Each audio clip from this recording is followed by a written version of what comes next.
man, you already know what it is. I'm in the building today. Dope one. I got a special co-host in the building. Oh, man, this is a good one. You know it's always a vibe when we in the studio together. That part right there. It's me. I am Meeks from Brooklyn's Balance, and we here to balance out this moment to clarity. We needed a little balance today. Right? We got another special guest.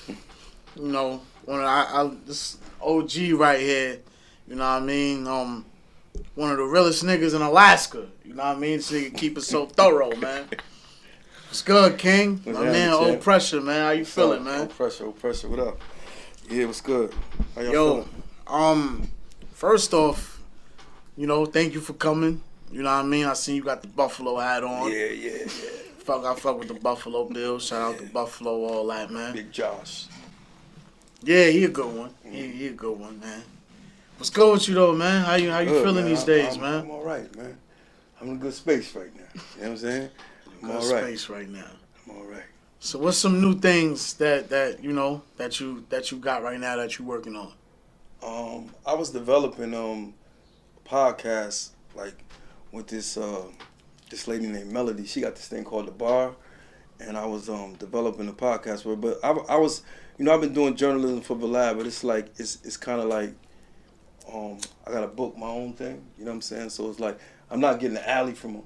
It's like, yo, you book somebody, bring them here, you can interview them, da. So I've been working with, and then when I found out that he was actually, you know, paying people, I'm like, yo, dude, I ain't got your budget, so I got to work my relationship. So I just been out here networking, trying to, you know, build my relationships and not rely on some of the old relationships that I have. You get what I'm saying? Mm-hmm. So it's a whole new demographic out here in terms of drill music and, you know, all the things that people got going in the industry. So I just been networking, you know what I'm saying?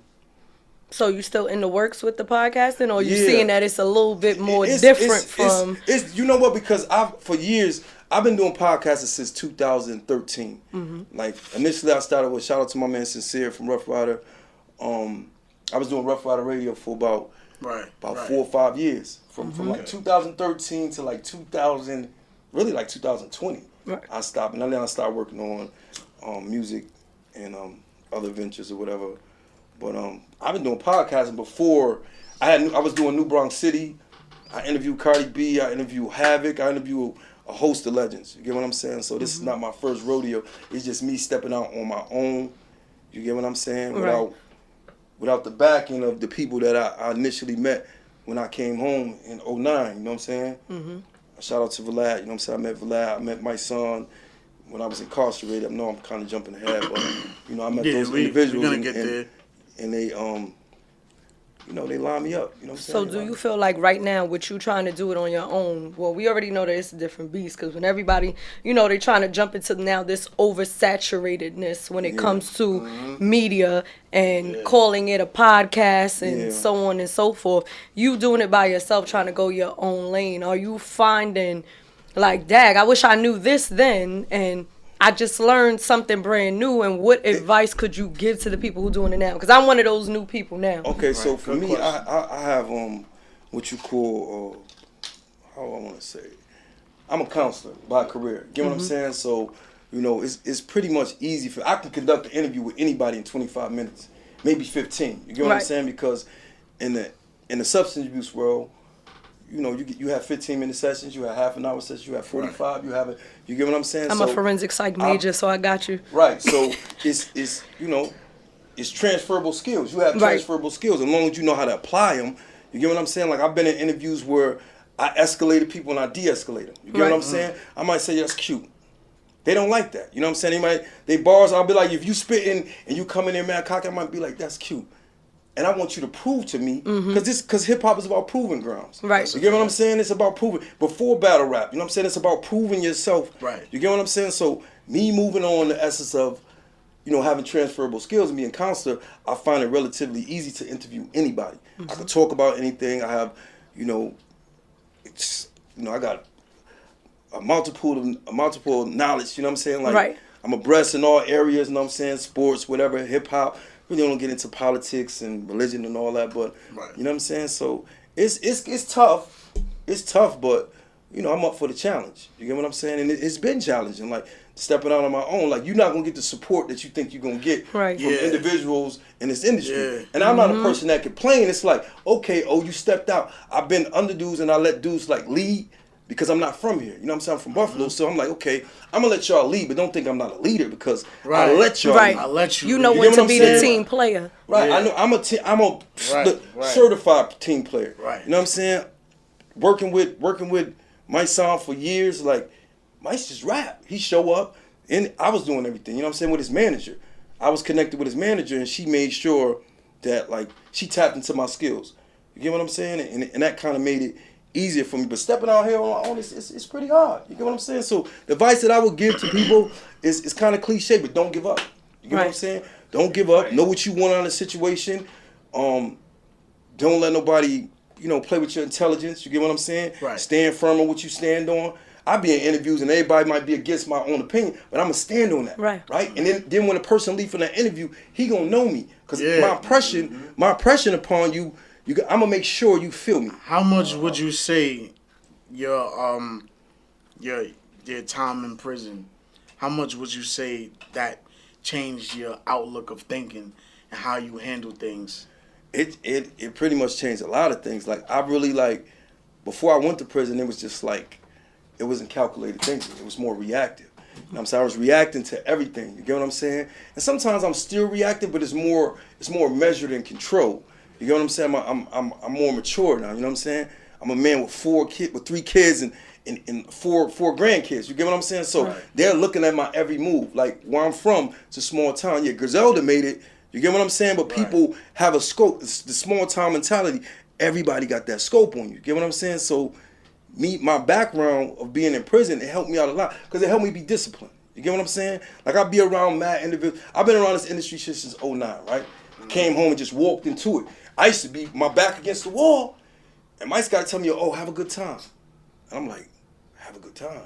Nah, this nigga's in here. This like, you remember the scene from Friday, the Triple OG? He's standing like, that used to be me.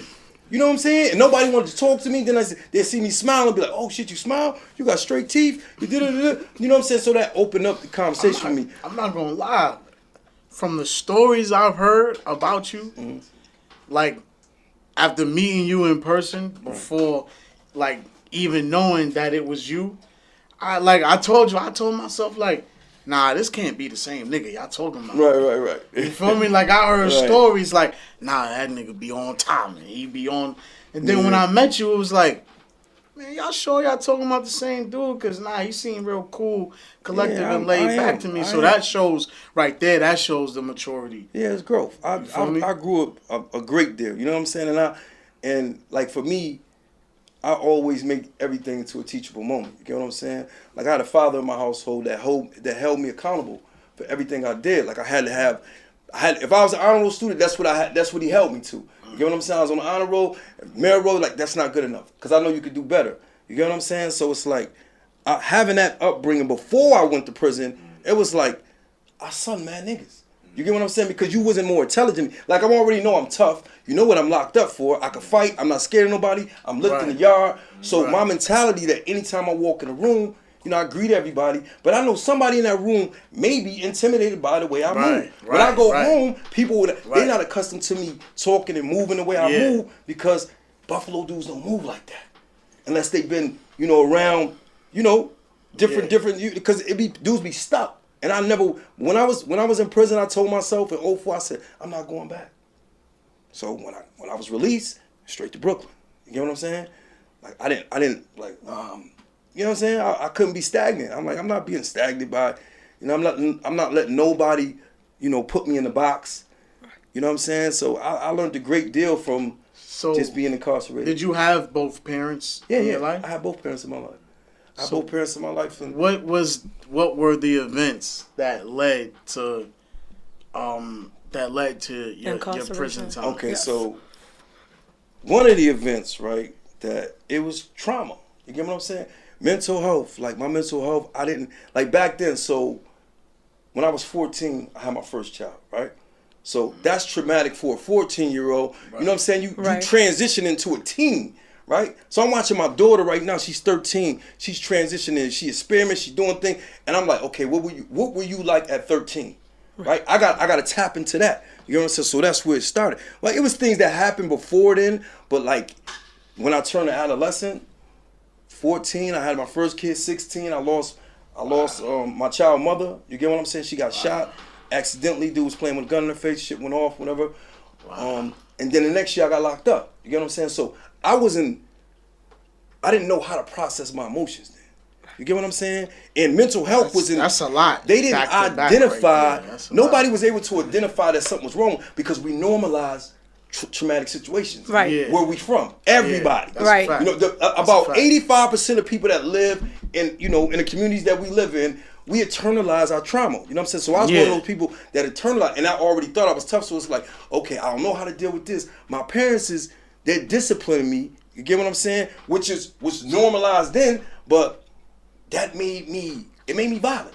You get what I'm saying? So when I came outside, back then mental health wasn't really it wasn't as prevalent. People didn't talk about it. People didn't talk about it like they talk about it now. Right, just like disciplining your child back then to what it is now. You know, BCW, ACS now. So you do it now, it's different. You know what I'm saying? I was impacted. Some of that toughness though. Yeah, it impacted. So my mother was using drugs. My father, he drink on the weekends and shit. He's functional with it shit. My mother wasn't. You know what I'm saying? So we function within our dysfunction in my household, but it impacted me. You get what I'm saying? So when I got 14, 15, I'm outside now. I'm stealing cars, selling drugs, but I'm still going to school every day, making good grades because I got this man in my house. Because that's still your expectation. Right. Yeah. You know what I'm saying? And he like, yo, you come here with this. It got to a point we sitting down for lectures now.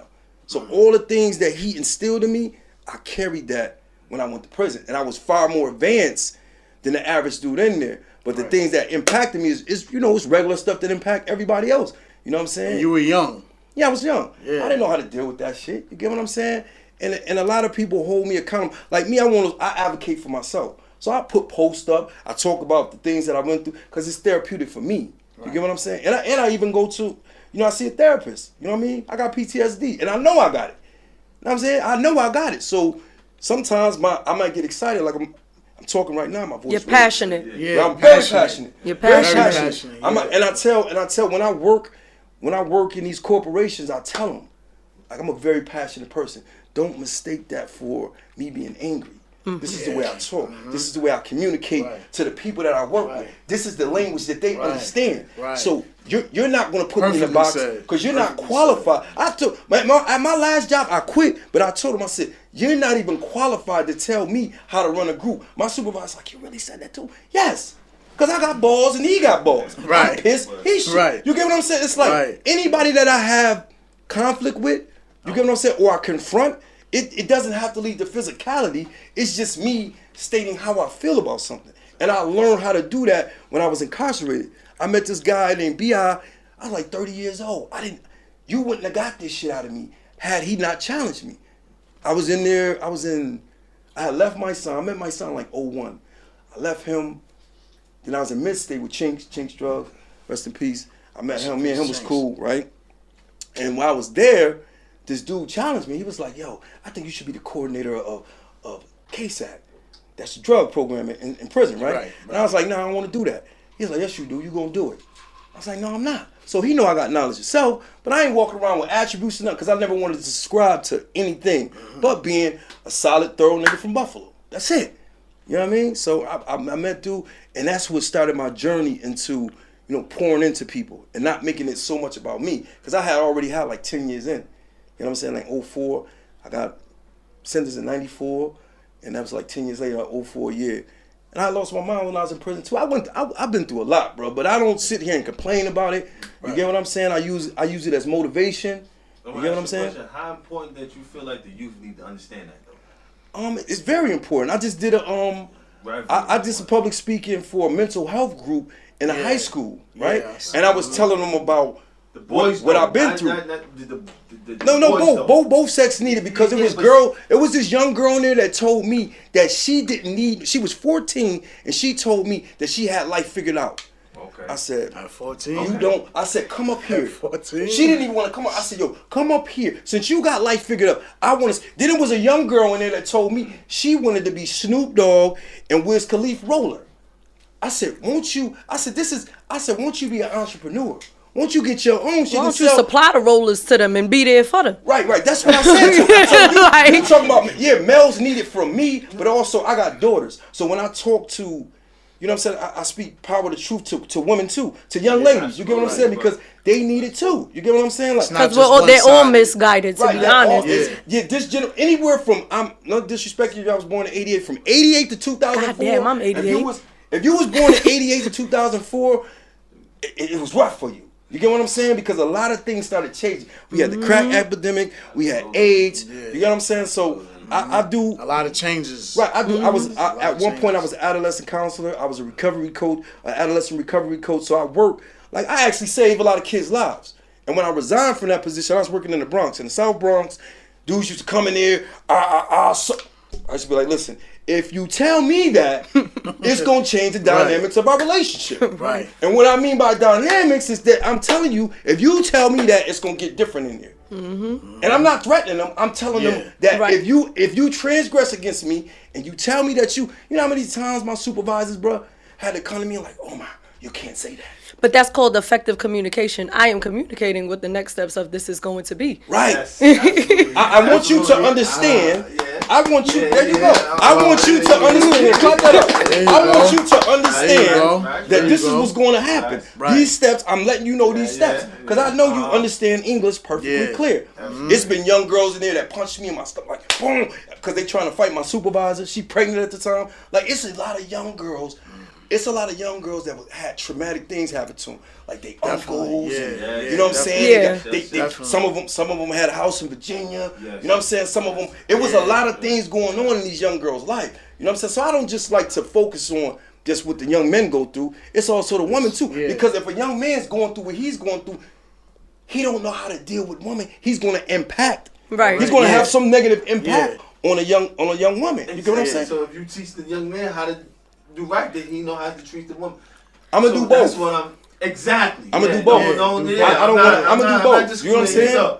But you know, we are the kings that supposed to be in it. Right. You know what I mean? I'm gonna do both.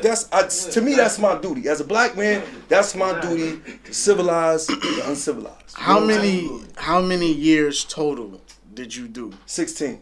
16. I did 16. I got locked up 17. Came home 33. I did 16 years.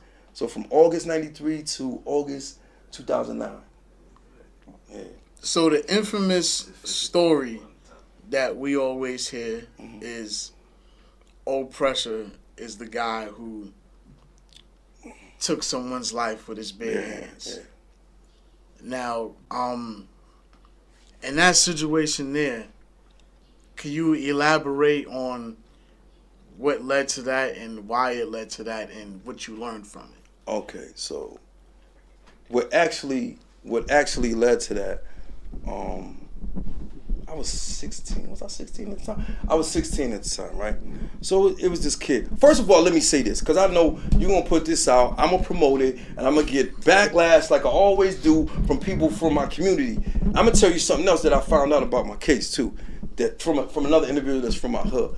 But I've been knew this, but they found out and told me, so it kind of like opened my eyes to something else different.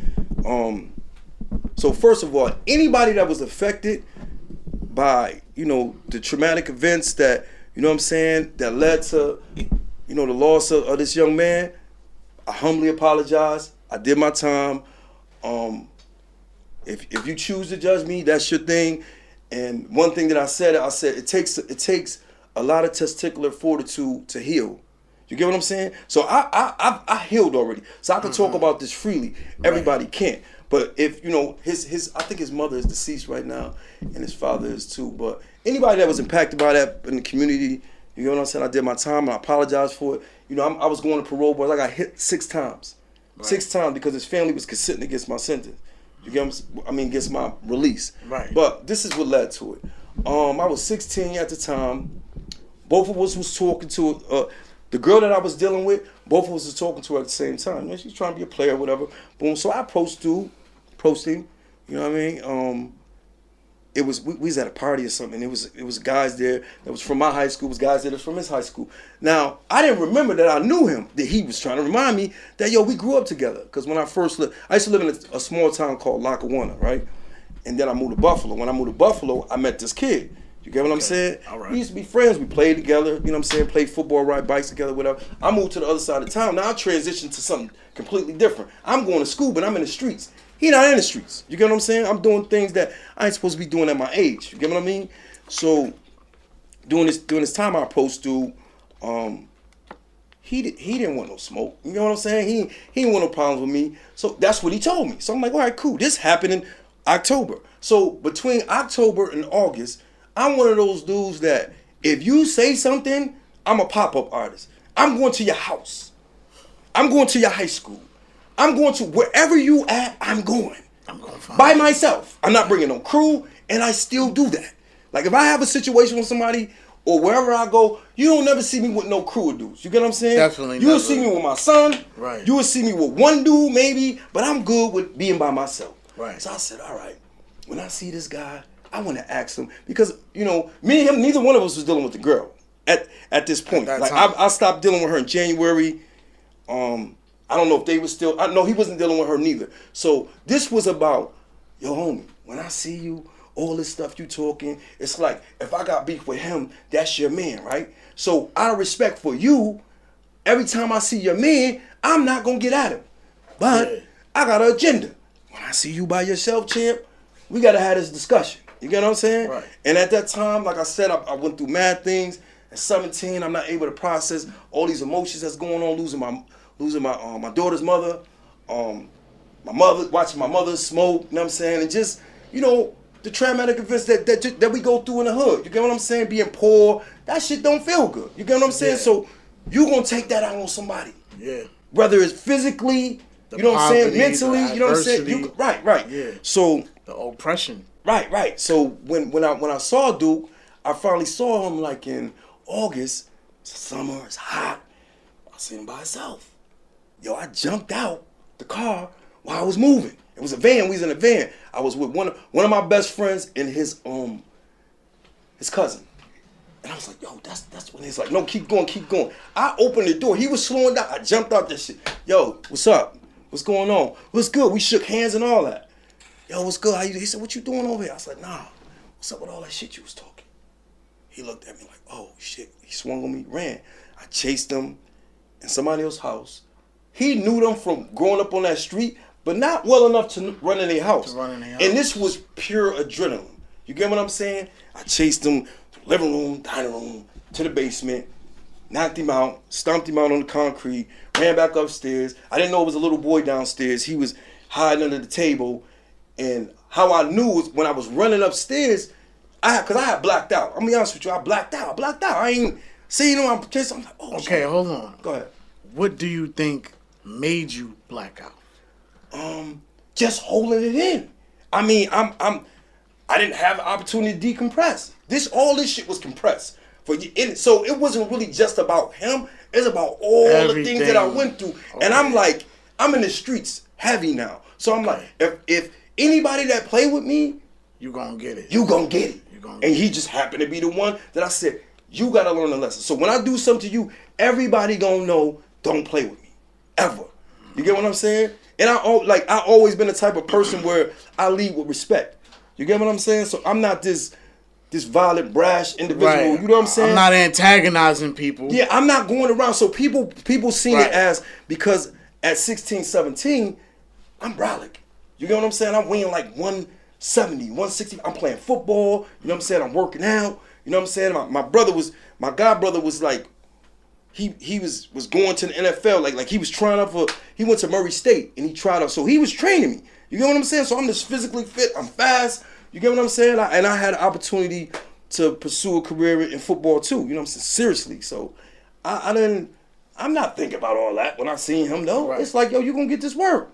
And, it happened 7 days later after I physically saw him 7 days later, he died. You get what I'm saying? He passed away from so that's how he had this what actually happened. I did what I did to him, right? Right. He refused medical treatment, went home, fell down the steps, right? And then went to the hospital, right? So when he went to the hospital, they operated on him. So I got his autopsy report. He got hemorrhaging in his hand, all this stuff is going on with him. And then he eventually passed away from having, I think he had pneumonia in his lungs or something like that.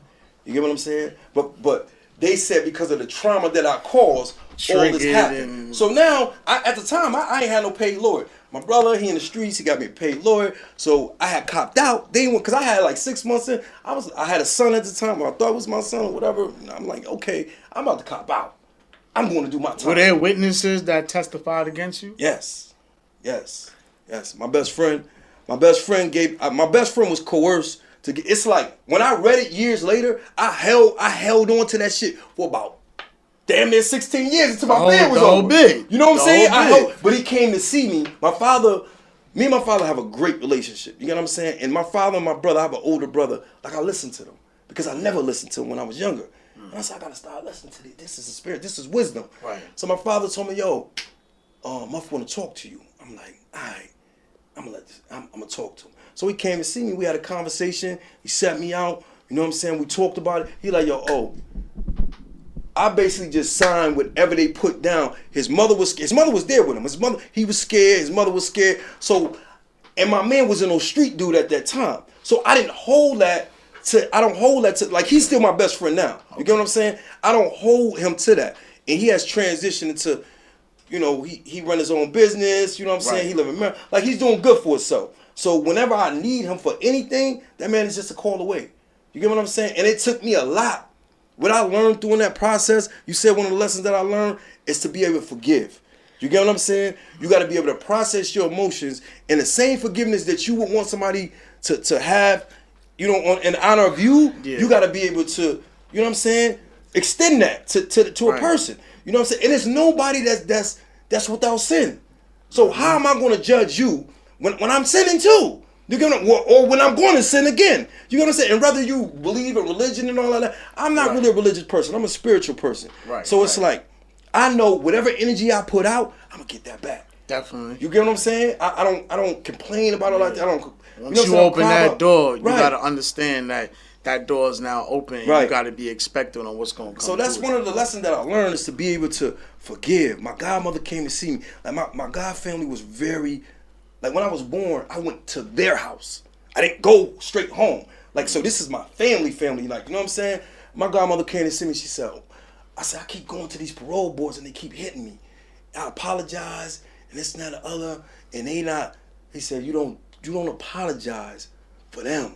You do it for you. Right? And once she gave me that jewel, like that shit lifted it up off me. And then I never said this in no interview, right? Like 2003, I had got hit like the second time. I had went back to a parole board because I had got a reversal. So this is like my third parole board. Was it the same people on the parole board? No, it wasn't the same people. It was different people. Like they would switch it up, and you would be behind the screen and all that stuff. Sometimes I went in person, sometimes I didn't. You get what I'm saying? But I had got accustomed to getting hit. I knew I wasn't going. Once I found out in 07 or 06 that his family was consenting against my release, I was like, no, I ain't going home.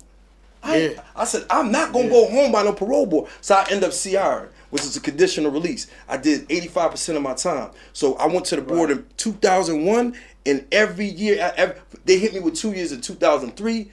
I went back in 2004 for reversal. They still hold on to the 2 years. So I went back in 2005, got hit with 2.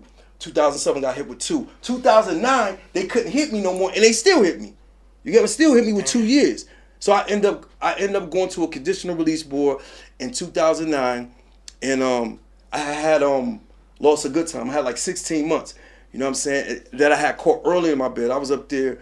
I really didn't have a problem with a lot of people, but it was just, if you was from Buffalo and you was stubborn, I'm gonna hold you down. So we had like a little war going on with Brooklyn dudes or whatever, and I had lost a good time from there. But then it's this 2009. I didn't mature. I'm running programs. I'm running groups. Right. I'm a coordinator. You know, I'm doing all the things that I do now in life. You can show the progression. Right. So when I'm going to these parole board, y'all no longer what y'all saying about me. It don't affect me because I know I changed. Right. And there's people out there like, yo, he did this, he did that, he did that. But I was like, I know I transit. That's why I don't let nobody tell me about me and my journey and what I've been through. You get what I'm saying? But I end up. What happened was, when I went to the CR, when I went to the conditional release board, it was a lady that was sitting on there. She walked out and was like, Miss So-and-so was coming down here. And I didn't like that lady. The one that I worked for was coming down, and she jumped on the board, and she was like, oh, Mr. Pringle was exceptional. He does this, and I got an opportunity to tell why things happen the way they happen. Man gave me my time back. You get what I'm saying?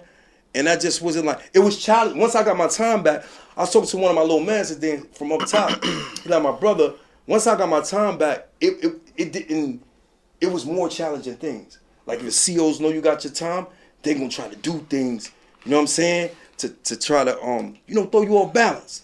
Then there's dudes in there that don't normally play with you, that play with you. Play with you because I got my date. They know you got a date. Yo, dude, I got my date. They know you got a date. I was literally about to kill this dude. And it was the principle.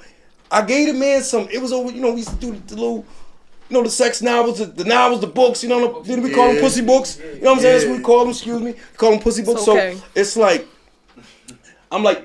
I was very like oatmeal and peanut butter. You see how I look, I work out. You know what I'm saying? I like, you know what I mean? So I'm in there, that's my thing. Like, bro, just give me some oatmeal and peanut. The man told me I was dead. I looked at him like, bro, I'm dead? Yo, when I tell you everything I just lost, I blacked. And I just started chasing after him. I swear to God, like 6 dudes grabbed me. 6. And I really wanted to just end it because I'm like, bro, you know I got this date and you playing with me? Right. Ace, I cried. Right. That's how bad I wanted to get him. But those people that grabbed you, did they tell you, yo, chill? Yes, they did. Yo, chill. Listen, these you are got a date. Listen, chill. Knew about your release too and everything. Yes. That's why they grabbed them. Listen, That's why they grabbed them. I'm going to be honest with you. Like, I'm not bragging on shit, but whatever from, let me see, 96. When I came out the box and if I was in a dorm, whatever dorm I was in after like, when I moved upstate, when I started going to upstate jails, that was my dorm. You ran that shit. I ran it. Yeah. Upstate, like Sing Sing and Wolves Kills and stuff? No, I was in Max's, but then once I got to mediums and I had my time in, I put that work in, and dudes know I'm lifting the yacht. Right. Nobody wanted to play with me. Either you wanted to be my friend, or if you didn't like me, you didn't want me to let me tell me that. You don't beat them, just join. And I was raised by it's dudes that from this area. It's dudes from this area that I was raised by. I had my father, but my father ain't never did no time, so he can't tell me how to bid. I had dudes from this area, you know what I'm saying? I don't say their names, but I had dudes from this area was just like, yo, boom, boom, boom, boom. Go read this. Go sit your ass down. You're doing too much. Go read this George Jackson book. Then tell me about it. OGs, you know what I'm saying? And I was doing the same. I still do the same thing to my kids or whoever close to me. Yo, go read this and tell me about it. You get what I'm saying? You got all this energy. Let me see if you can learn something constructive. And I had dudes like that was in my life while I was in prison. My father pretty much he groomed me to be that way. Yeah. You know what I'm saying? He's buying me almanacs, encyclopedias. So I'm very intelligent. You get what I'm saying? But I had dudes that was there that was like, nah. Right. Nah. So that groomed me when I started getting to these mediums. Police see that. And it makes their job easier when they can identify who the alpha is. Yeah. I'm the alpha. You touch that TV, this dude gonna tear you up. Right. You turn from 106 and Park, he gonna tear your face off. Right. And I ain't gonna say, nah, I'm just gonna look at him. You know what I'm saying? Or your shit might get packed up or burnt out or whatever. You get what I'm saying? I'm not bragging, but it's a dog-eat-dog world in there. You get what I'm saying? It's not for the weak. You get what I'm saying? I wasn't no dude that was on a med line. I ain't chasing behind no boys. You ain't gonna ever hear nothing foul about me in prison. Nothing. I ain't never told on nobody. In fact, when we was warring with the dudes from Brooklyn, I went to their hearing to testify that these wasn't the dudes that jumped me. I got jumped by like 6 dudes. And I knew I was gonna get jumped by. You can see out the window. That's why you can see out the window that this is the cage I'm landing in Alaska. That's why I call him. This is the cage I'm gonna land in, and I'm not running from this shit. Whatever happens, gonna happen. I'm willing to die about my name. I'm willing to die about my name. So I'm like, I'm going outside. As soon as I got in the cage, bam! I'm like, okay, let's get it. Mom. I was biting niggas to get the niggas up off of me. You know what I'm saying? And I stood up like a man, like, yeah, let's get it. And when I came back out to the cages, them same dudes that was parading and shit, they like, nah, we respect this nigga. Right. So you gonna give me mine. You know what I'm saying? You gonna always give me my respect. Because I'll lead with respect. And I'm gonna die about that. You get what I'm saying? I'm not one of those dudes that just talk.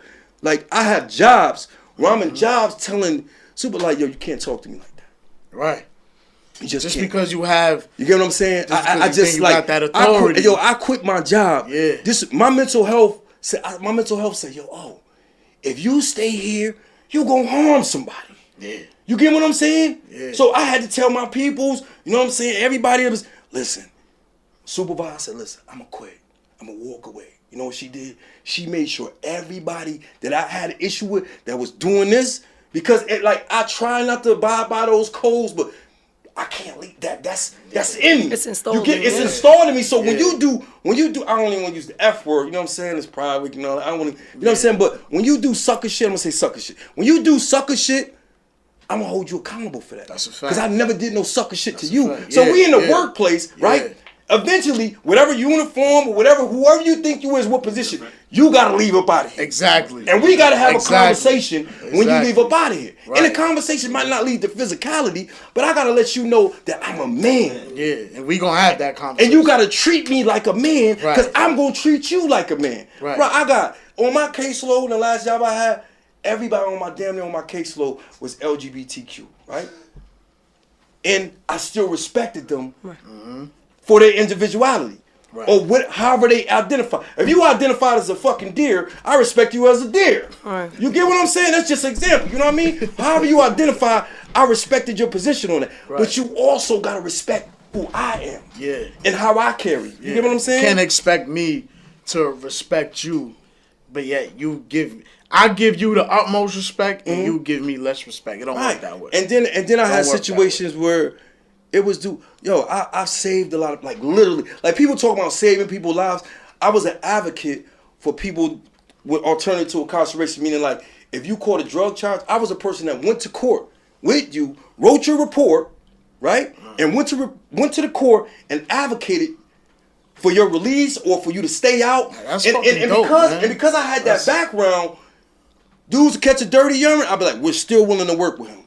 Dudes will call me N-words and bitch ass things, all type, and I'll be like, we're still willing to work with him. Because I know you know what it's like issue. to give up on. I'm not going to give up on you because Right. nobody didn't give up on me. My family didn't give up on me. It's motherfuckers that gave up on me, but my family never gave up on me. When I go home, your family stood tall with you the whole bit. Yeah, my father, my That's mother. a blessing to be able to say that, though. Because there's a lot of people I know that did a lot of bids. Yeah, my father held me down. Their family was going after my brother the when he first could. year. He was in the streets, but he did what he could when he can.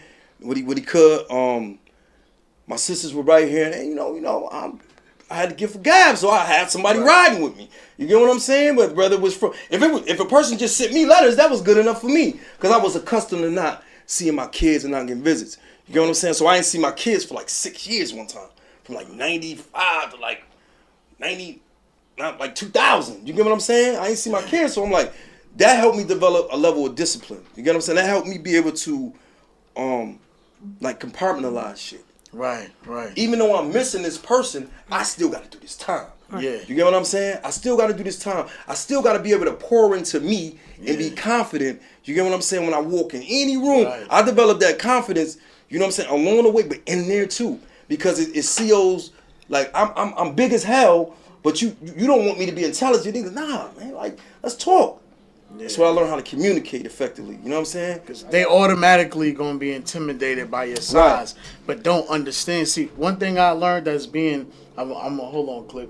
One thing I learned as being like, because I'm a big guy in size, right? I'm not tall, but I'm a big guy in size. Mm-hmm. People are automatically intimidated by people who are bigger than them, whether if it's size or height, right?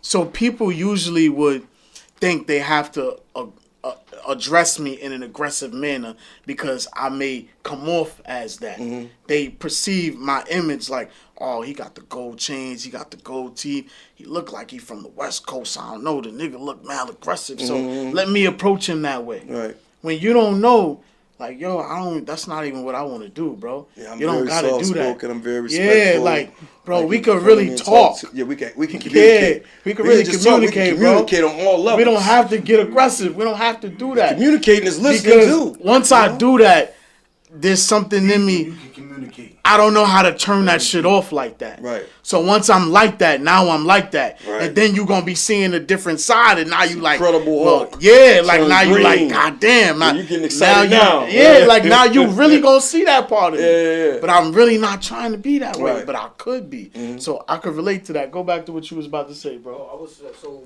being in the, like, where you was at up top, right? Mm-hmm. Mentally, like you said, dealing with a lot.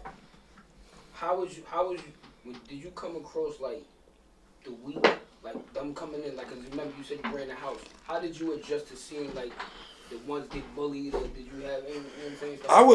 I would, if I could throw them a line. I mean, if I'm gonna be honest with you, if you was Hispanic, I mind my business because they're gonna take care of you. They're gonna make sure you got slippers. If you knew Spanish, that was the one thing in common. That was a common denominator, y'all language that you know that draws y'all together. Brothers that I seen that was struggling, I'll send somebody. Like, here, take this. Bro, you good? Boom, boom. Like you good. I'm gonna give you something to eat. You know what I'm saying? Make sure you got some slippers.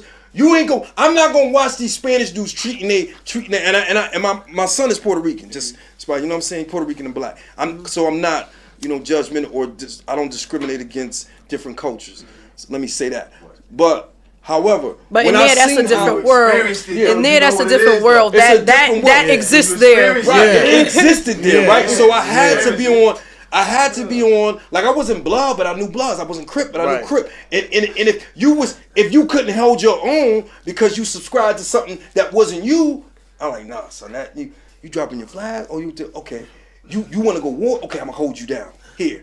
Then I know once I give him this gun, I didn't put myself in the shit. You know what I'm saying? So a lot of times I put my cape on, and I still do that for niggas. I put my cape on for dudes because I never was a bully that bullied people. I was a bully that bullied bullies. That stood up for other people. My son 8 years old. Right. Since he like 3 or 4. Right. And my son is on the spectrum, right? But he know how to communicate well enough to tell you, no, that's not right. Don't do that. Right. And he don't care how big you is, how small. He's going to hold you accountable for your behavior. Right. And I've always been like that because that's how I was raised. When I see an injustice or I see somebody getting treated, you know what I'm saying, they're not getting treated the way I think they should be treated, I'm going to step in and say something. Sometimes I might mind my business. I want to see how you move with it. But if I know you signed up for this, like I had a little man that was Crip, right? He was like, it was like 3 Crips in the jail and everybody else was Blood. So when he had a situation, we in the yard. And it's a line that Mike always used to say to me. He's be like, yo, we in the yard for Bug, oh. What are we doing in the yard for Bug, oh? I was like, ain't nothing gonna happen though, Mike. This is chess. They want to see who he got behind him. And then once they see, and this was an upstate jail. We in Orleans, Rochester, Buffalo, we ran shit. You know what I'm saying? You had some official Brooklyn niggas there all the time. You know what I'm saying? But we ran shit. It was more of us than it was more of them. You get what I'm saying? So once you go to the yard and you politic, that's all it is. It's like, that's why this industry shit is like WWE to me. Like, y'all niggas just be talking. Y'all not gonna do nothing. I've been around this shit 14, 13 years. So when you in the interview, I was like, okay, let me see what this is about. Man. You're not really like that. You know, I know. Because I'm able to read people, right? Yeah. I don't think I'm the toughest person in the world. When I went to prison and I seen the motherfucking, that penitentiary, I know how to read people. When I seen both walls like this and I seen lines go like this and lines go like this, I said, oh shit, I'm in jail. For real, I'm in prison. You know what I'm saying? This is real prison. This real life. I'm here now. Then a Muslim brother, like I was studying, so anything I get involved with, I always study it, right? My father always told me to read into it first before. So I had my Quran. My uncle had bought me a Quran. My uncle wasn't even Muslim. He was just, you know, he's educated. Right. Just read up on everything because you got to be well versed in. Right. So I had Quran all that. You know, I said maybe I might want to be Muslim. I was going before I went up top like 3 weeks before, and I was like, the dude, I grabbed it with my right hand. I was supposed to grab with my left, or maybe, I don't know what it is. I was supposed to grab it, and I grabbed this book, and this nigga was like 6'5", and he said, yo, Aki, why you touch my... I was like, bro, I ain't know. Like, I really didn't know. I didn't know. And then I was like, you know what? I went back to my cell. I said, I'm never subscribing to shit. Nothing. I don't want to be that. Just because you did that, I don't want to know about nothing. I don't want to be... So, when I went up top, just what intrigued me to get knowledge of self, I heard dudes playing chess through mathematics. Wisdom God to understand and power. I said, what the fuck they doing? These niggas playing chess through mathematics. I said, I gotta learn that shit. Peace, Lord. Yeah, peace. I said, this shit fly as hell. And then I'm listening to Rakim. I finally understand what Rakim talking about. The 1%ers and the 5%ers. Yeah, I'm understanding what all these niggas talking about now, because these niggas on the gate talking this shit. So when I went to Kaksaki, I met this guy named Preem. He gave me the lesson. Like, took me on it, gave me the lesson. He said, you ain't got to get no. He said, you can get knowledge stuff. He said, you ain't got to take no attribute. You ain't got. So I never took an attribute. But when I was in jail, it was like, I met gods that I was cool with. A lot of dudes from Brooklyn. I met guys that I was cool with, But I told him, like, I'm not coming to the yard for you.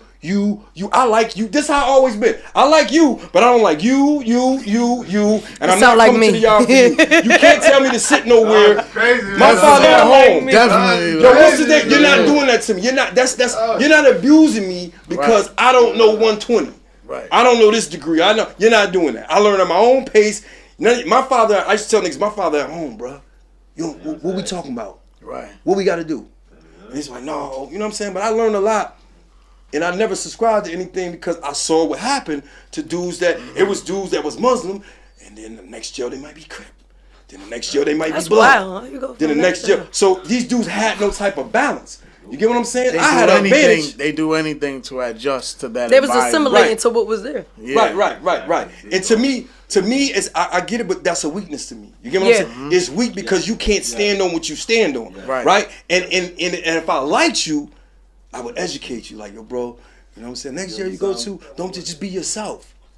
Be comfortable with being yourself. You get what I'm saying? I tell people that all the time. Yeah, be comfortable with being yourself. Sorry, I'm with being comfortable yourself. with being me. If Right. I walk in a room and I know a motherfucker don't like me, I'm happy. Cause I don't like you neither, nigga. You get what I'm saying? And I'm gonna be me. In interviews, like you people neither, be like, yo, and I always got this face, and it's just my face of discernment. I walk in the room, I greet everybody, how you doing, respect, and I'm just like, boom, okay, because I know people sizing me up. They're intimidated by me, my voice, the size I am, off rip. the things Off they rip. heard about me. Yeah, You off say rip. you heard a lot of things. I want to hear Yeah. what the fuck you heard about me. You know what I'm saying? It's like, yo, I'm not a bad guy. Yeah, I haven't yeah. ran around this industry and smack niggas up. Like it's shit that happened. Right. It's things that happen for things that happen. But I never really ran around. Like I'm. This is what I want to say. Running around with Vlad and Mice, them dudes controversy. Right. You know what I'm saying? Them two dudes controversial. Right. So you always had to be on guard, on point. You know what I'm saying? So Right. I was always like, I was like, hey, what's up? They be like, it's so so, and I go, watch everybody.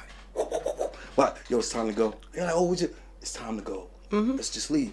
It's time to go. I don't want to close this. Why we gotta stay here, Mike? Let's go. Made it home safe every time I was with him. Vlad, same thing. Made it home. That's all I cared about. Somebody that, these are dudes that when I came home, I ain't know nobody in the city. I know a bunch of jail niggas. You get what I'm saying? Even though I might mess Mice in jail, he introduced me to Vlad. And Vlad was one of the people that helped me pay my bills, bro. So when niggas talk about him and tell me I'm like, nah, this is a nigga that I could pick up my phone and be like, yo, I need XYZ. Right. Can you do this, do this? I'm Some very shit glad that he not touched gonna on do that. for motherfuckers. Right. You get it? Because y'all don't have Really that rapport glad. with him. You get what I'm saying? It's personal things that I Right. know about both of them that I would never reveal to people that's not in our circle. You get what I'm saying? It's things that they're trusting me with. It's things that I've seen. It's things that it's people that I was introduced to that I don't talk about. It's a lot of things that I've experienced in life through those two individuals. You get what I'm saying? So when you see people bash and talk about Vlad the way they do, like, does it ever make you want to step in and be like, yo, y'all got the wrong outlook on I him. do it when know, people approach me. When dudes come on my page and say Vlad is this, then I'm going back and forth with you. And I'm going to win because you're not intelligent in me. I'm not going to get upset because Right. you have a right to have your opinion just like I know have mine. So a dude to come on my page and be trolling, trying to troll me because of my crime and that I hang out with a white boy and then my son is my man, he did this and this, Right. and whatever happened to him, how they was impacted by, little beefs they had with people, they'd come for me. Yeah. And I just be like, okay. I see that a lot. So what's gonna happen? I go into a nigga DM. I be like, I had this white guy that he was a producer. This was like 3 years ago. And he said something about black women. It was a known producer too from the West Coast. And me and him was going back and forth. And I said, yo, bro, this is what I'm gonna tell you. The things that you're saying, you keyboard killing right now, you're not gonna say me. Say to me in my face. Definitely so not. What you need to do is pipe down, right? Right. And just think about what's gonna happen if we see each other. Cause I'm not gonna talk to you the way I'm talking to you Right, now. right. You get what I'm saying? And that's not, Right. I don't threaten people. I just tell them like, this is the way, Respectfully. this is a requirement to deal with me, right? It's a requirement to deal with me. The Women, requirement. man, it's a requirement. Yeah. I have requirements. Yeah. And you get what I'm saying? Like, you have to treat me the way I'm gonna treat you. And I'm gonna treat you with a high level of respect. until you show me that I can't respect you. Right. And because I know disrespect. Mm-hmm. You get what I'm saying? Like that shit that just happened with in Chicago with a boy, the dude punched his mother in the face, and she went to go. That dude respect disrespect. Obviously, you put your hands on somebody's mother, and you thought that nothing was gonna happen. Nothing was gonna happen. You get what I'm saying? Outlandish. This is what I'm gonna say. I don't condone violence. However, if you disrespect somebody's mother who brought them here, that put them on this earth, whatever she told them, whatever, you had no business doing that. You get what I'm saying? And rightfully so, whatever happened to you, it happened. And people shaming the mother. Yeah. No, what's she supposed to tell her son? So she's a mother. A mother is our first teachers, right? Mm-hmm. She sets the tone for how you deal with women. Right. You get what I'm saying? Right. She sets the tone for how you deal with life and how you treat people. Mm-hmm. Because I didn't teach my son, pardon me. I just made sure it was enforced. Right. The mother usually teaches, hey, say pardon me, say excuse me, do this, do that, do that. And the father's usually like, hey, give him that look. You get what I'm saying? That's how I was raised. Like my father didn't tell me. My mother's like, if you don't speak to everybody, if you don't do this, with my son. Your grandmother, your mother, those are the people that hold you. Right. Yeah, and then we just the enforcers. Like, hey, come here. You know what I'm saying? And that's me. Hey. You know what I'm saying? That's me. I ain't got to do too much. You know what I'm saying? You get what I'm saying? So I understood that. And I just try to make, and in my relationships with people, like I said, I'm going to say, I can't say it enough. It's about leading with respect. You know, I got respect for every individual that walk in the room. I salute people. I don't care how you look, how you act. As long as you don't disrespect me, we good. We good. We good. Because I'm not going to because I never want to revisit my past. You get what I'm saying? But it takes me, sometimes, I'm going to be honest with you, sometimes I have to, like, decompress. I got if I'm around people, too many people, I'm shaking hands, I'm this and that. Yeah. Look, for a couple days, I stay in. Yeah. Start reading. I start boom. I want to get that shit off because of that energy. Yeah. You meet different energies. Right. A lot of people don't understand energy, I'm big on that. I'm big on energy. You meeting, you different, shaking hands. Everybody is coming with a different energy. Right. And when you an empathic person, like I am, I'm an empath too. You an empath. Mm-hmm. So if I'm shaking 6 different hands every other hour or every hour, transferable energy. That's energy, man. I could feel this. Energy. I could feel that. I could feel that. Right. So you need that time to decompress, because at the end of the day, all of that energy comes on to you, and now you start to lose focus on your own shit. Mm-hmm. So now the decompressing is a good thing, because once you start relaxing, then you can start getting back focus on self. Mm-hmm. Knowledge of self, focus on self. It's true. It's absolutely true. I got one question I want to ask you, right?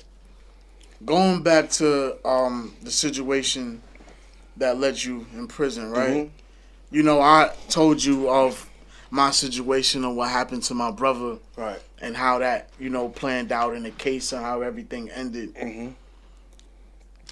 Did you feel a type of way towards homie's family that kept going to your parole board, trying not? You know what? Did you understand them? I did.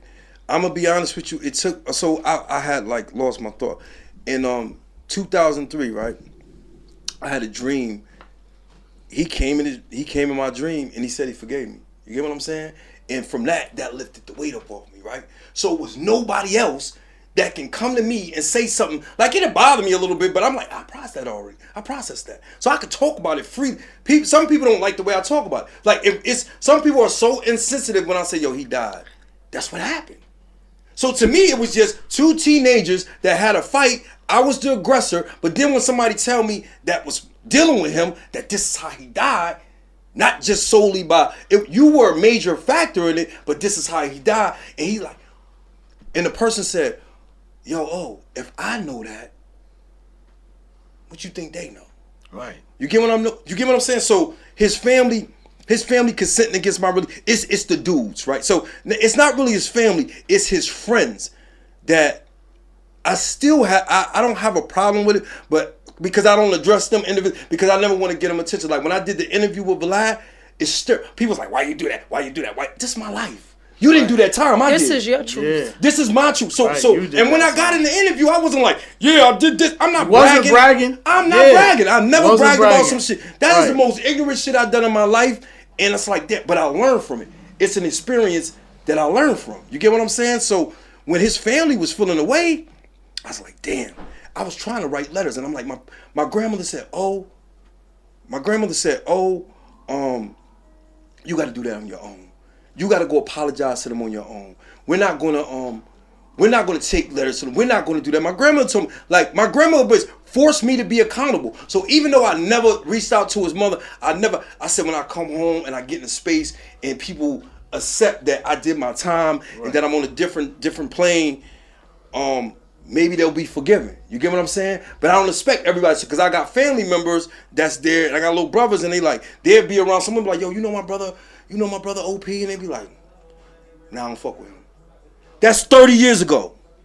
Right. 30 years ago. You're not gonna heal from 30. So you're gonna let this situation one thing you can't do is tell a person how to heal or feel. True. Right? So True. in my head, I'm like, okay, so that's on you. I'm not in that place no more. Right. And I don't let people hold me to my past. Right. You get what I'm saying? Because I'm not my past. That's just something that I did. So his family feeling away, that's quite naturally. Like if somebody take your family member, you're gonna feel a way towards them. But it actually bounds you. If that person go to jail, you go to jail with them if you're not able to forgive them. Right. You know what I'm saying? I had this guy named Connie's son. Shout out to Connie's son. Damn. He's an artist from Cleveland. He said, Wait, hold on. Say interviewed that him. shit again for me, bro. About you going to jail. You going to jail? If they're holding on to it mentally, they going to jail with you. If a person, the person that's going, like the person that killed your brother, right? Right. God bless his dad, right? The person that killed your brother, if you're unable to forgive him, you're bounded by his crime. You're in jail with him. You're actually bidding with him spiritually, emotionally, and mentally. If you're not able to process that and let it go at some point. Not telling you when to do it, but you have to do it if you don't want to be bounded by what he did to your brother. Because he did that, not you. It's not your fault. You get what I'm saying? So you have to be able to process that in a way where it's gonna positively affect you. Because you festering on it, and then it grows into, sometimes it grows into cancer. Sometimes it grows into stress. Sometimes it grows into depression, anxiety, and all type of. It doesn't do nothing but grow into a negative impact on your life. It doesn't if you holding on to it. So I've learned to let things go, right? And it don't matter how long it take me, but I know I'm working towards letting it go. It's people that I'm a petty motherfucker, but I've learned to you can't hold on to that. It's people that did things to me during the process of my bit, and I'm just like, you're not a loyal person. You're not this. It's things that happen to me in my life, and I'm like, I don't have control over what people do to me. I have control over how I respond. True. I'm held accountable for how I respond. I'm not accountable for what you do to me. I'm accountable for what I do to you. So I have to have control over that, right? And I don't allow people, because I did something in my past, to be like, okay, you can never be forgiven for that. You can't, because I put in too much work. So when I say, okay, who life you save? Because I got kids coming to me. But when I resigned from my position as an adolescent counselor, on my last day, this is how I know I served my purpose. My last day, this kid came back to see me and asked me, what's the program? I was like, it ain't going no more. What's going on with you? And he was telling me in an indirect way that he was getting bullied. So I was telling him how to deal with it. And he can come see me anytime. You know, I done took this young boy to get his hair cut. You get what I'm saying? I'm teaching him how to eat. You know what I'm saying? How to dress. This is what I used to do. I used to take my sneakers, because we couldn't wear, so we used to wear shoes. So I used to leave the Jordans out. Shit that they wear, pat leathers, you know what I'm saying, 11s, right. 9s, whatever it was that I had those. So, and that opened a conversation. These is young boys that they got bodies, they dealing drugs, they did all the things that I did. You know what I'm saying? They're coming in, and how I learned about drill music is through my adolescence. Mm-hmm. I used to have to play. What's his dude name? 22 something. 22 Savage. 22. Yeah. 21. 22 G's or some 20. Oh, there you go. Because Yeah. I'm like, 22 what? G's. 22 G's. Yeah. My bad. I learned about Right. I ain't mean to show y'all age. drill music through one of my kids. You get what I'm saying? I actually lost a couple of them. You know what I'm saying? Doing but me and the person that I was working for, man, we saved a lot of lives. Like, so I don't let people, hold my past over my head, because I know I came home to make an impact.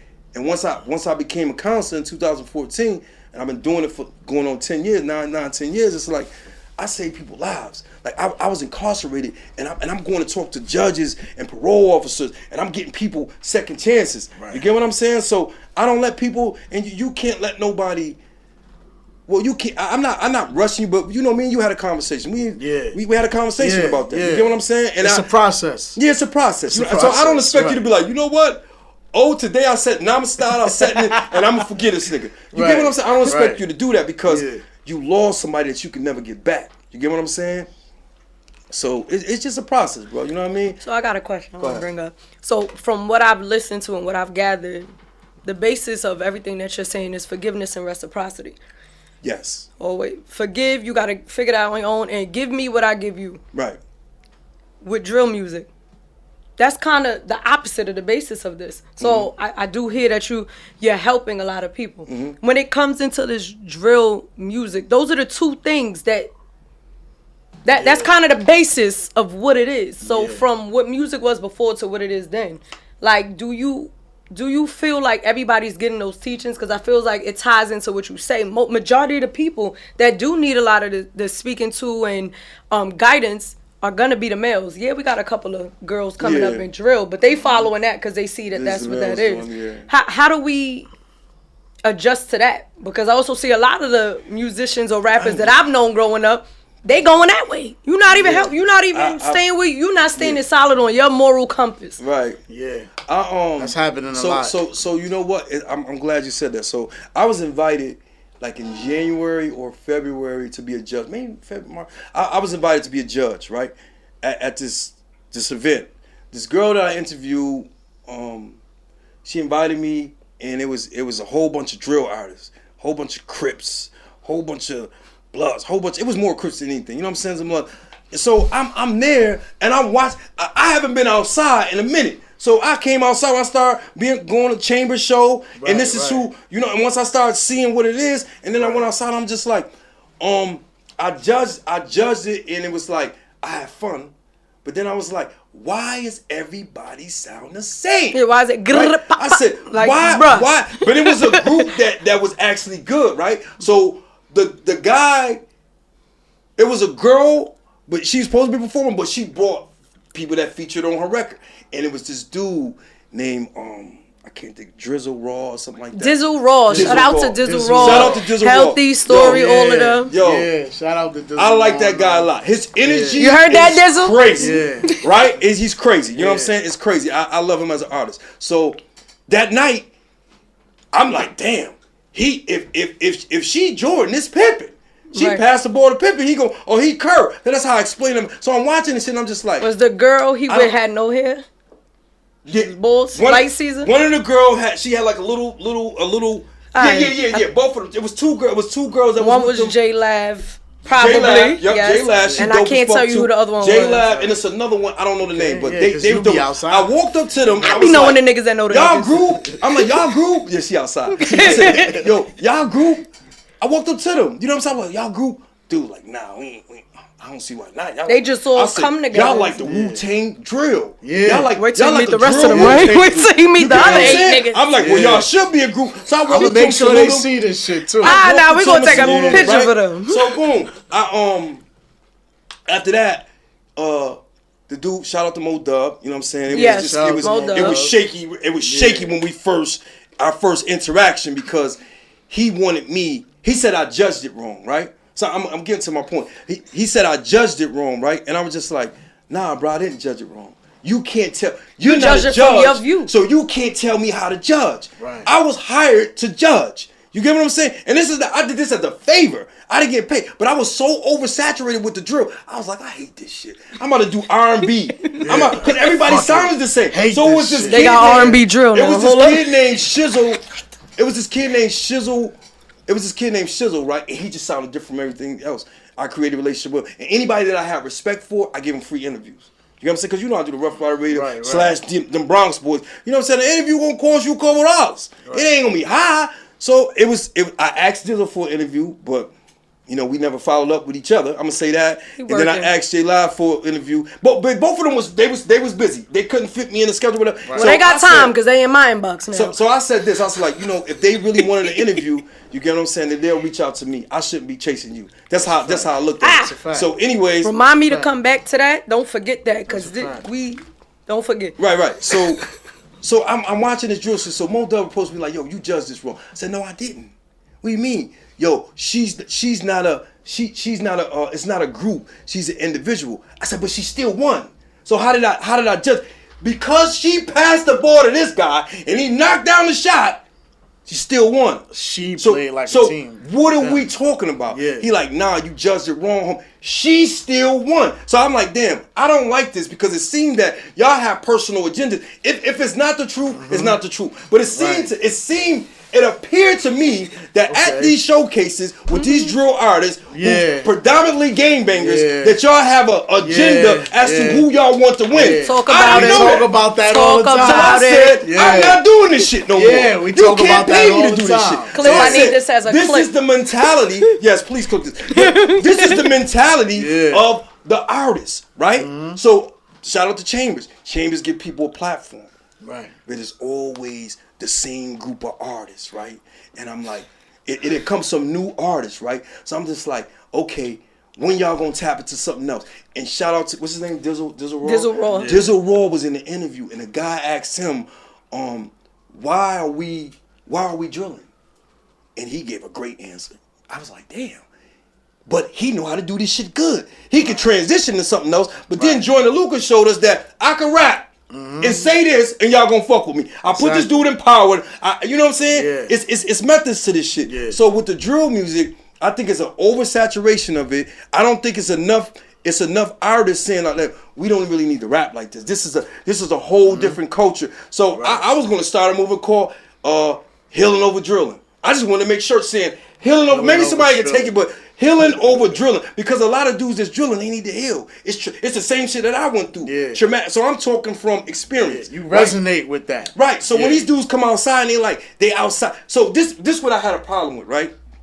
And I had to take myself out of the equation because I'm like, yo, this ain't for me. I outgrew this shit and I can't be outside. Because I was doing showcases 10 years ago. You know what I'm saying? Mm-hmm. With people that could rap.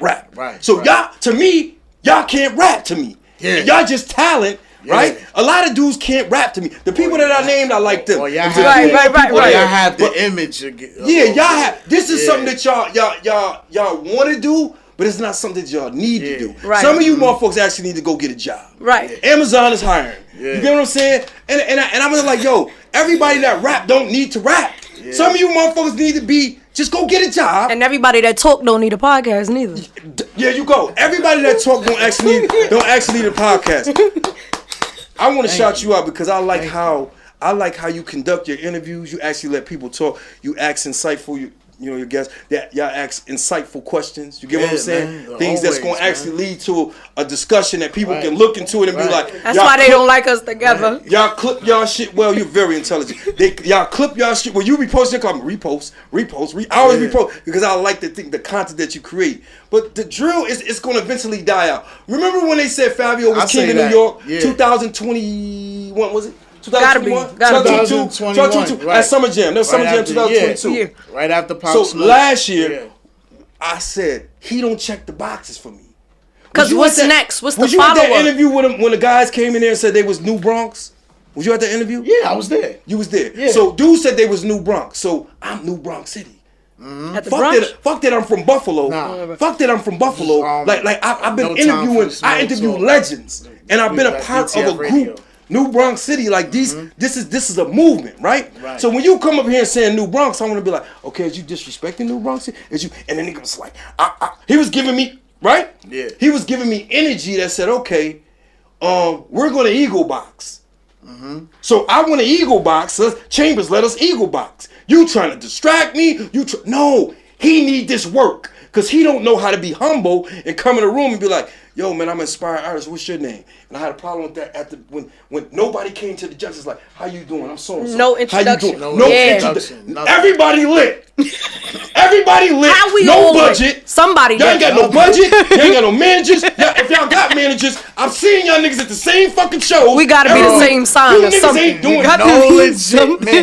They niggas- homeboys, No they etiquette. manager. No etiquette for when you etiquette. walk I in the want to room. write a book. I want to No write a book etiquette on at all. industry Artist etiquette. etiquette. Yeah. Come on. But that's because there's no more artist development. Right. And So it's, motherfuckers some of is us hopping behind off these the mics. stoop. So this where the money at. The money is at. Let's take these artists and actually develop them because Right. they need PRs. Right. They need that, they need A&Rs. They need somebody to tell them like, nah, bro, that's not it. Not because all not y'all it. smoking in the studio and high Right. and the shit sound good while y'all high and drunk. Right. But then Right. when everybody listens to it, it's like, what the fuck is this? Fuck, that's not it, bro. That's not it. It's never been So it. I think drill That's is an not it, overkill not it, man. of negativity, and at some time, But when we say at this, some point, we sound like haters. it's not hate. And nobody We want to sound- come talk. we It's sound having like an haters. opinion. It's having an opinion about something that you don't like. Like I had a discussion with Westside Gun on Live, right? I was watching an interview for the second time yesterday that I have. He came on my live. Somebody told me, yo, this dude on live talking about you emasculating black men because he wear the messengers. So what he call them? The Mercers. I call them purses. Right. I call them purses. So me and him had a discussion. We going back and forth. But at the end of the day, I end up respecting. Like I said, so educate me on what you're doing. Right. You're about art, fashion, wrestling, and all this. Okay, I respect it. I respect everything you did. I gave him his props. But I said, I still don't like the messenger, bro. He said, you ain't gotta like it. I said, exactly. So let's talk about something else then. Right. We kept going back to the bag. You know what I'm saying? But at the end of the day, like it was dudes from my town. They was taking pictures of my Crocs, putting them up, like trying to clown me. Like I wasn't supposed to have an opinion. It's not hate. It's that I can stand 10 toes down. I'm standing on. That's a fucking purse. Right. And if you got a gun and to it my don't matter head, who you are, It's you got still a gun gonna to be my a head, purse. it could be 50. And then after it's that, still a fucking purse. it's still a purse. So Still then a after fucking that, purse, I man. went. They had a concert. They had a show at SOB's. Armani Caesar. You know what I'm saying? Shout out to the homie Yeah. Zelda. Yeah. I fuck with everybody. Right. So I went to the show because I wanted to see him. I wanted to meet him and shake his hand like, bro. And I wanted to show my town that I can be divisive if I want to, right? Mm-hmm. So he went to go do his homework about me, pretty sure, because the dynamics of you know how we was exchanging thoughts in my DMs, it changed after we had a discussion. It was more of a respect, and it was more like, okay, because I don't give a fuck how much. I kept telling him, yo, bro, I don't give a fuck how much money you got. Money don't equate to respect. Definitely. I said, I've been in these rooms before y'all niggas. Buffalo, all day. I'm never denying where I'm from. When I'm with the Bronx niggas, I'm with the Bronx niggas. But I'm still from Buffalo. Right. So you got niggas in interviews like, they on this. I never liked the dudes that was on some territorial shit, right? Because I'm a nigga from Buffalo, and I've been living in the city for 14 years. Brooklyn niggas love me. Bronx niggas love me. You know what I'm saying? I got niggas all over in each borough. So I never subscribed to being territorial. Nigga telling me, like, it's people that be trying to impose their will on me. Like, I gotta feel a certain way. Yeah. And that's how I felt in that interview. I'm like, you trying to impose on me that I gotta respect what you, that you saying you New Bronx. Show me why you New Bronx. Because you know it's a New Bronx city. And to me, you can't rap better than Goods. You can't rap better than P. You can't rap better than my son. You can't rap better than all the niggas that was part of New Bronx City. You can't rap better. You gotta show me that you can rap. And that's what I was trying to yo, back up, bro. Let me do this. God, man, Fred the Godson. Fred the yo, Yeah. rest in peace, Fred the God. God. Now, it was just so many, Yeah. it was so many assassins. And you know what led to the demise of that? Ego. Yeah. Because nobody wanted my son to lead. They didn't like the way, and it's a few dudes that's in position right now. They got podcasters, they next to celebrities, they doing their music, but their ego is not going to take them that far. Next year they'll be in the same position, right? And it don't matter. I'm not saying no names. But it don't matter how many features some people get, how many features you pay for, motherfuckers still not going to jack you. Right. You know what I'm saying? Because your talent level, sometimes hard work outshines talent, right? Yeah. So you hard work, you I feel like popularity outshines hard work. But now it's popularity and attention. It's both. It's attention because people are attention. You got niggas that's attention whores. I was just about to say that. You get what I'm saying? Some dudes need to literally just put their ass on the sink like women be doing. You know what I'm saying? Because they be fighting for attention more than women. I be seeing that shit. You get what I'm saying? And I just be like, when I call it out, I'm not a hater.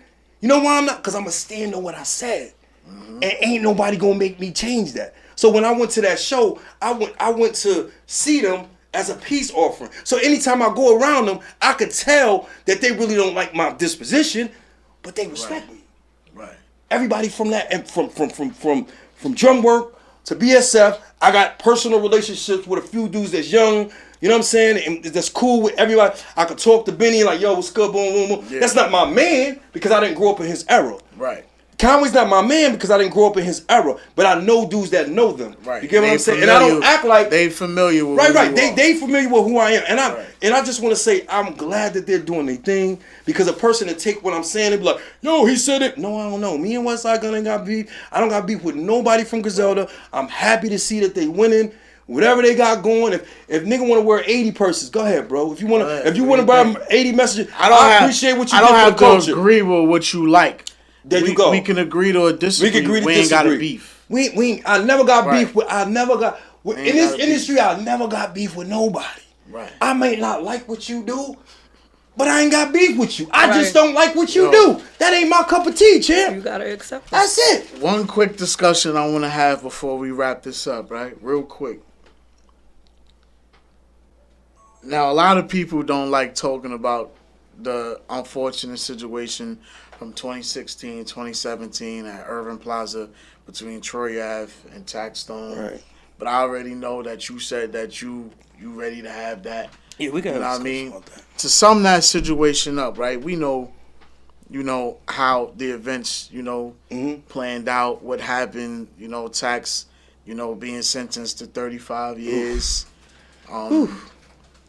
That's a lot of time. Trife Gangster losing his brother. Rest in peace, Banger. Do you think there's any real wins and losses in that situation? It's no wins whatsoever. It's no wins. Me being not like I don't have personal relationships with neither one of those individuals, right? And I really never had like. It was some disdain towards Troy after the way he was conducting himself, and it's just that I don't conduct myself that way, so I didn't like the way he was moving, like he was celebrating a black man going to jail. But that black man, knocked your man off, so I guess you feel that way, or allegedly knocked your man off or whatever. You know what I'm saying? Right. Like you felt some type of way about that, but I don't think you conducted yourself as your child, your children watching, and people, young men watching around the world. I don't think you conducted yourself the way you needed to conduct yourself in terms of making it a lesson for young individuals that's watching you, the younger artists that's watching you. I don't think you dealt with that well.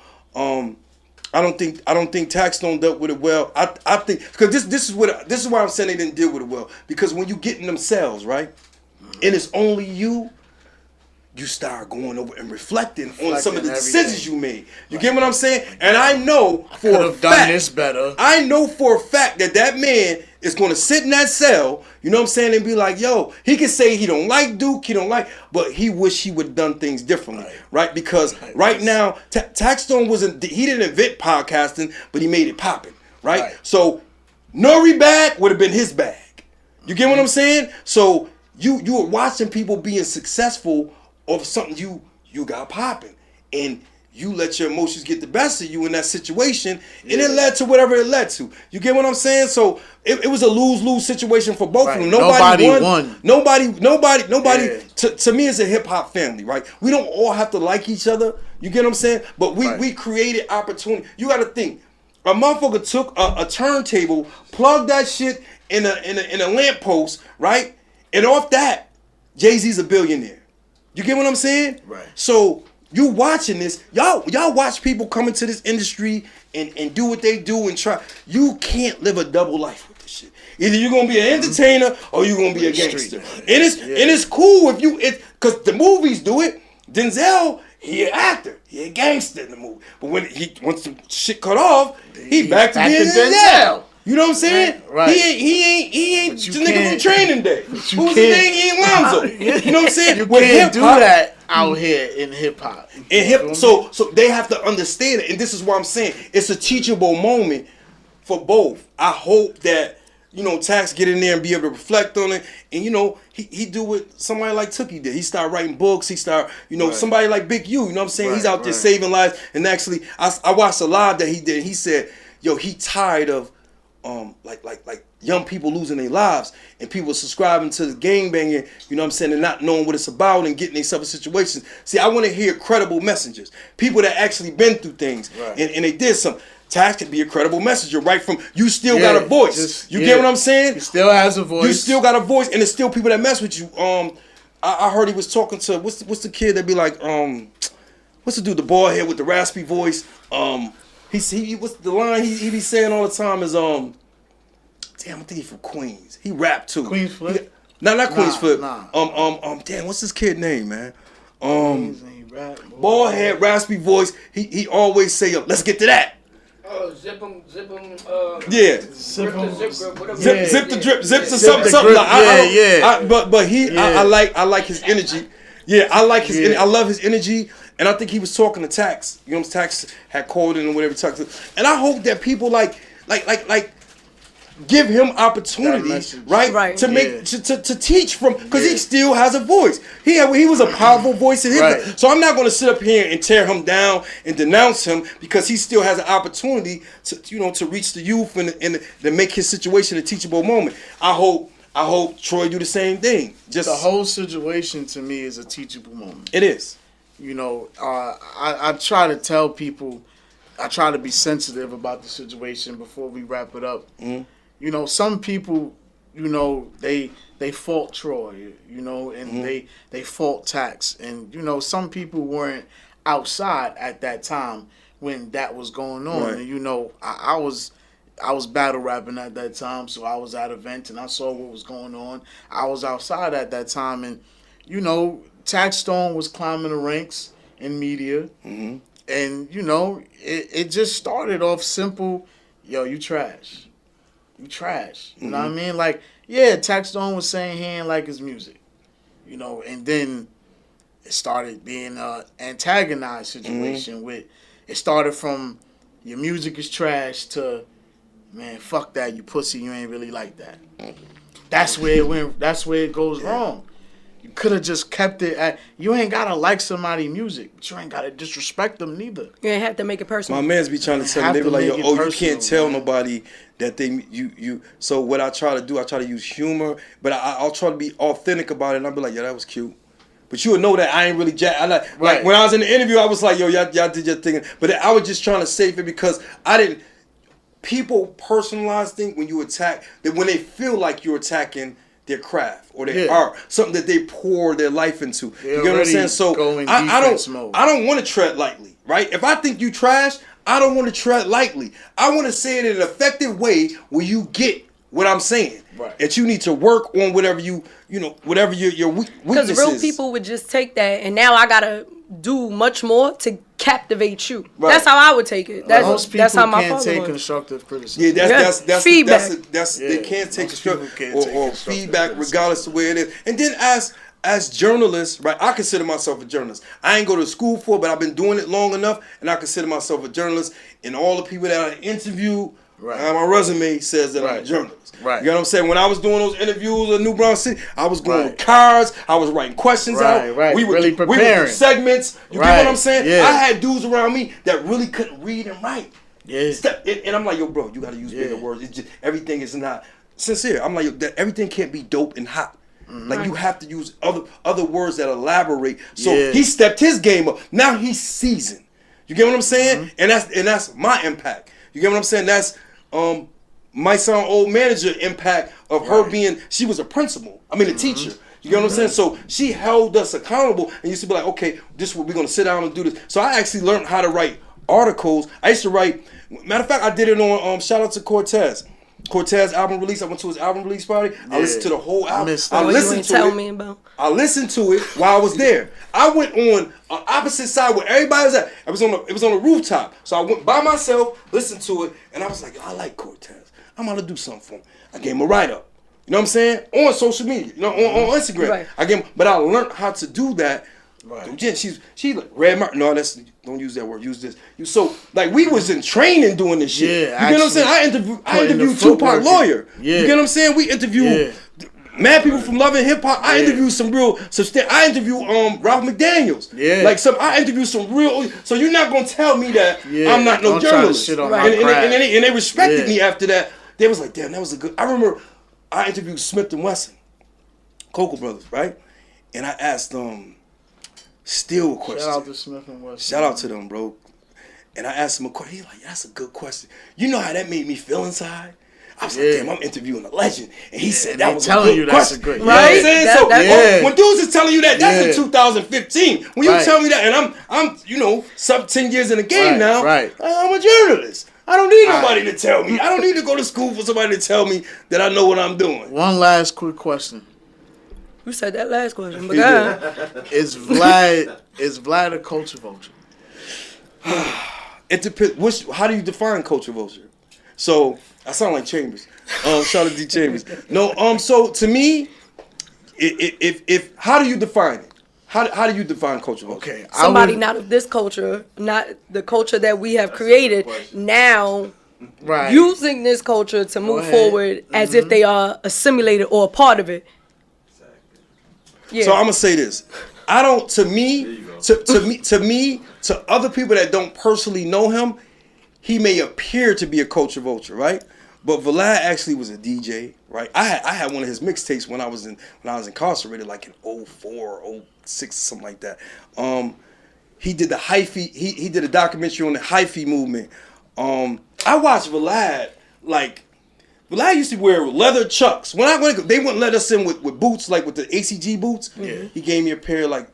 Vlad used to dress like he was like he didn't wear all the designer stuff. So I actually came home and watched him develop, his craft in his company. Vladtv, and it's a lot of people that talk about him, but it's people that still come.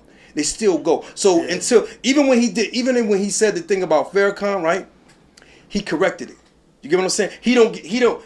To me, people don't give him enough. He has one of the top, if not the number one, he has the top, I wouldn't consider it a podcast, but with a blog site. You get what I'm saying? In hip hop. And he keeps stories relevant. Don't nobody ask the questions that he asks. So as much as the negative feedback that he get from people in our communities, he still provide us with these stories that we would never hear had it not been for him. Right. The man I went to go see him like a few months ago. Like he's interviewing Tony Yayo, right? He introduced me to Yayo, and shout out to Yayo. Vlad was like, he said, I did 650 something billion views on YouTube. I said, that's crazy.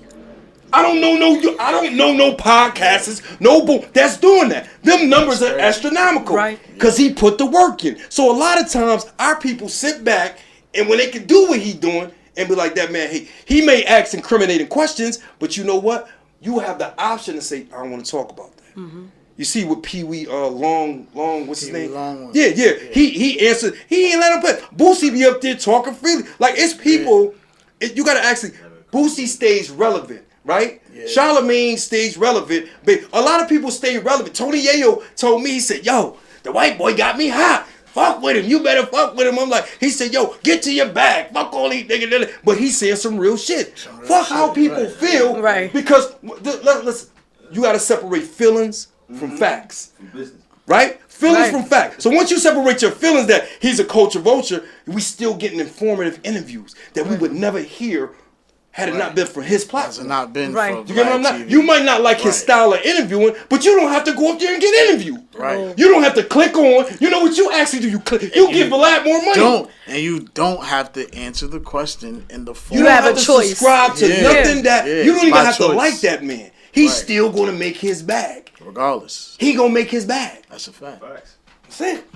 Yo, Shout out to man. Vlad, man. Shout outs to Vlad, man. Shout out to Vladtv. Yo, I want to thank you for pulling up, man. Thank you for having me, man. This was really, damn, man. This one This right was here. informative and enlightening. Yeah, this one, I really like. I'm glad we had this. I couldn't wait to get it out the way. I was kind of anxious about it because me and this dude we was texting each other for like 3 hours. Yeah. And I'm like, yo, this guy like me. Yeah, you know what I'm saying? yo. Like he know how to hold a conversation. He's smooth as hell. You know what I'm saying? I like him. I genuinely like when the way he approached me. The way he approached me, like we can end it, whatever. Yeah. But the way you approached me, like I like he showed the proper respect that you need, and I'm big on the that. introduction. He said, "Yo, you the dude, the legend, that old pressure." That I was like, "Legend, okay, you." Okay, because I'm He like, said throw a little butter on it. yeah. I said, yeah, he threw a little something on it. So my man was like, "Oh, you ain't no legend." I was like, "From New York City, I know legend, but where I'm from, and I'm a legend." You know what I'm saying? But I just like this approach, and I really applaud you for doing the things you do. You know, with your podcast and just, you know, you pushing the culture forward, both of y'all. You know what I'm saying? Shout out to your brother too. Yeah, y'all pushing, and I'm gonna attend some of the things that y'all got going. I salute y'all, your whole cast, and thanks for having me. Thank you, man. God bless y'all, man. You, all y'all on y'all journey. God bless y'all, man. Yeah, I told you once I had put two and two together, because I told you when I met you at DTF Radio with Chambers show, I'm like, I was telling myself, yo, this nigga looks so fucking familiar. Mm-hmm. But where the fuck do I remember? I've been around. Niggas be trying to treat me regular, but I don't give a fuck. This nigga look familiar. You know what I'm saying? I am who I am. Without the accolades, without the Bentley, I am who I am. You know what I'm saying? For the kids. There you go. Yeah. That I care about. I care about more impact. I care about making an impact more than I care about anything on the kids. Right? Yeah. That's what it's about for me. That's what it's about.